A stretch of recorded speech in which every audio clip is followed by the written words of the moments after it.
Meet the Scrapper, skilled in stealth, sniping and speed. This smooth speaker will stab you straight in the spine for a single septim. Sure, it's Skyrim currency, but you can't deny that the alliteration was worth it. Speaking of Skyrim, make sure to check out my Skyrim builds and Let's Play. I'll leave a link to them both in the description below. The Scrapper has a strength of 4, perception 1, endurance 4, charisma of 7, intelligence 5, agility 7, and a luck of 1. A strength of 4 will get us to the Armourer perk, and also gives us a slight increase to carry capacity and melee damage. Perception has been dropped all the way to 1, as it isn't really needed that much for this build. We do use VATS when needed, but I found a way to make it so we still get decent accuracy without needing perception. An endurance of 4 shows that although the Scrapper isn't the toughest guy around, he's still able to take a few hits. Charisma is going to start out at 7. The Scrapper is a real charmer, and derives pleasure out of tricking others and having them believe his lies. An intelligence of 5 will grant us immediate access to the Scrapper perk, the namesake of this build. It also shows that he's a fairly smart individual. Agility is at 7, making us incredibly effective as a stealth-based character. Finally, luck is way down at only 1 point. The Scrapper is not the luckiest of guys, but he'll make the best out of any situation he's in. Whether it's the threat of a firing squad or living in a post-apocalyptic waste, the Scrapper is always able to see the bright side. The essential perks for this build are Gunslinger, Armourer, Gun Nut, Sneak, and Ninja. You actually have 3 different types of weapons you use, but the one you will be using the most is a pistol, so you're going to need the Gunslinger perk for most combat situations. Although it may not first look like it, the Armourer perk will be needed. The clothes that the Scrapper is wearing are ballistic weave compatible, so the Armourer perk will be needed for that reason. Gun Nut isn't going to have a ton of use, and you will only need the first few ranks, but in order to maximise the capabilities of your weapons, it is needed for the build. Sneak and Ninja will work hand in hand to make you incredibly powerful with your sneak attack criticals. The recommended perks are Big Leagues, Rifleman, Mr. Sandman, Party Boy, and Scrounger. Big Leagues and Rifleman are going to affect the 2 other weapons you will be carrying around with you. Rifleman is arguably the more important of the 2, but both certainly serve their own purpose. Mr. Sandman is going to make most of your sneak attacks even more powerful, helping to ensure one-hit kills whenever you are still hidden. Party Boy is here not only because it just suits the Scrapper down to a T, but also helps to boost the charisma of a character whenever you take an alcoholic drink, maximising the number of caps you can get your hands on whilst buying and selling. Scrounger is a really handy perk to have, as it will not only keep you stocked up on ammo, but you can also sell the ammo that you don't use in order to make even more money.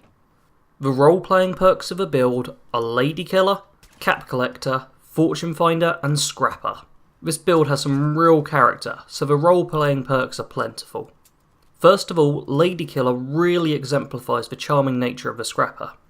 Although the extra damage is nice to have, this perk is mostly just here to make sure that we pass every speech check we have to make to a female. Cap Collector and Fortune Finder will both not only get us more caps, but helps to show that the Scrounger doesn't care how he is making money, just that he makes a lot of it. Finally, Scrapper is the namesake of this build.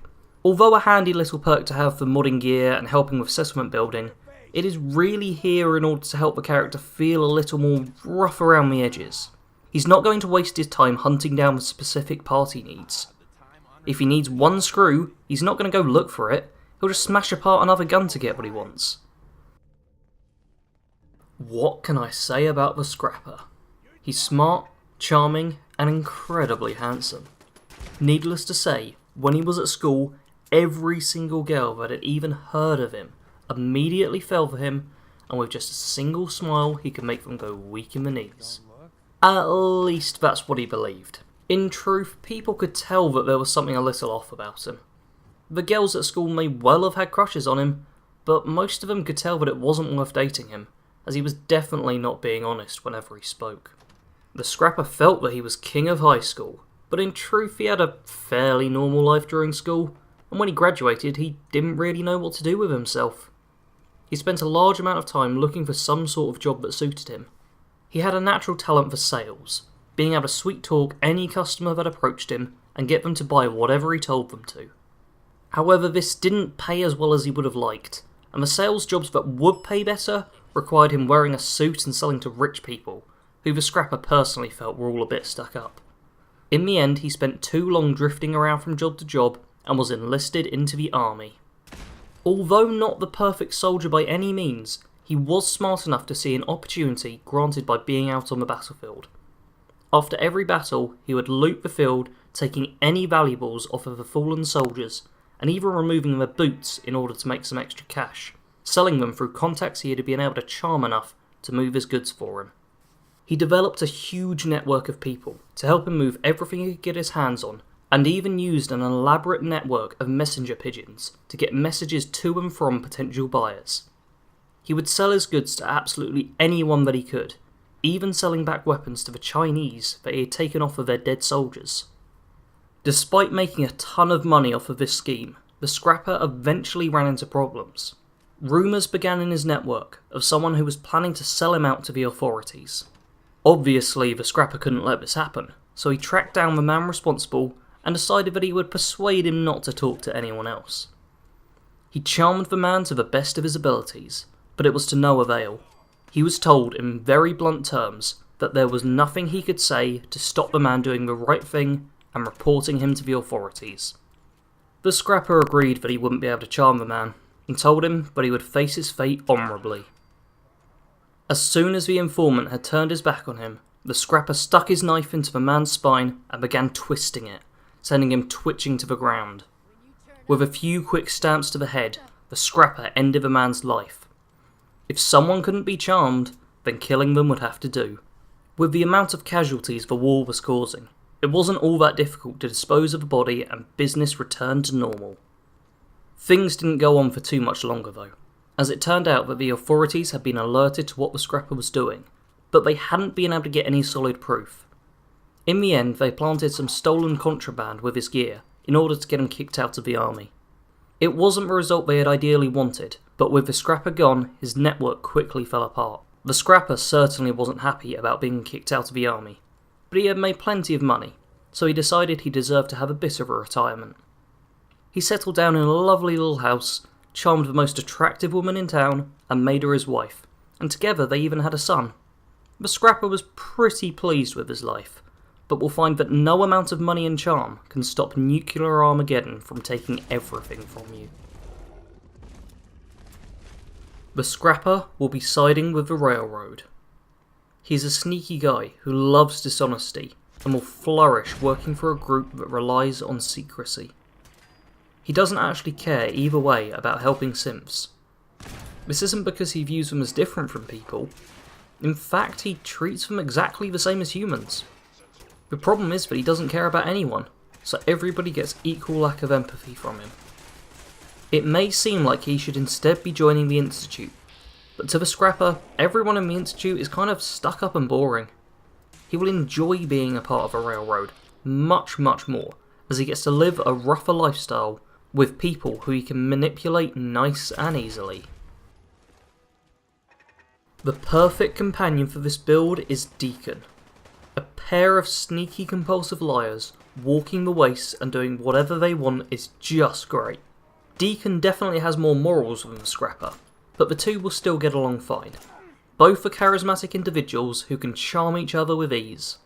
In addition, Deacon's perk will greatly help this character, increasing sneak attack damage and also giving you a boost to stealth boy duration, which can be, situationally, very helpful. There are three main weapons for this build: Pickman's Blade, the Deliverer, and Tinker Tom's Special. Pickman's Blade is the ideal weapon to silently kill enemies with. If you're able to sneak right up to someone without being seen, this is the weapon you will want to use. Don't forget that the ninja perk grants 10 times sneak attack damage with melee weapons, and both the stealth mod on the blade and Deacon's affinity perk increase this further, meaning you can one-hit pretty much anyone with this weapon as long as you are hidden. As your general use weapon, you will be using the Deliverer. This nifty little 10mm is incredibly powerful, compact and silenced, making it a great all-round gun that will work for you no matter the situation. Lastly, we have Tinker Tom's Special for your sniper rifle to eliminate the odd enemy at range. I originally thought this gun was worthless, having tested it out with a couple of different sniper characters and not gaining any real benefit from the legendary effect, which grants increased VATS hit chance if not in combat at the cost of more action points. As it turns out, this is actually the perfect sniper rifle for a character with low perception. The hit chance will go up dramatically as long as you are hidden, letting you get that critical first shot in. The armour of this build will be a newsboy cap and the Hunter's Longcoat. In order to get the Hunter's Longcoat, you will need to go to Far Harbour and get Old Longfellow as a companion. Simply get him to equip a piece of armour you give to him, and then you can take the coat out of his inventory and have it for yourself. Before you have access to this, I suggest wearing the Drifter outfit, which can be found directly outside of Sanctuary. Both the Hunter's Longcoat and the Newsboy Cap are able to take ballistic weave, meaning you can look great while still being bulletproof. If truth be told, I actually prefer the look of the Drifter outfit, but it isn't ballistic weave compatible, so it's far less powerful than the Longcoat. If you are happy to sacrifice some resistances, then stick with the Drifter outfit, but if you want a bit more defense or just personally prefer the look, then go with the Longcoat.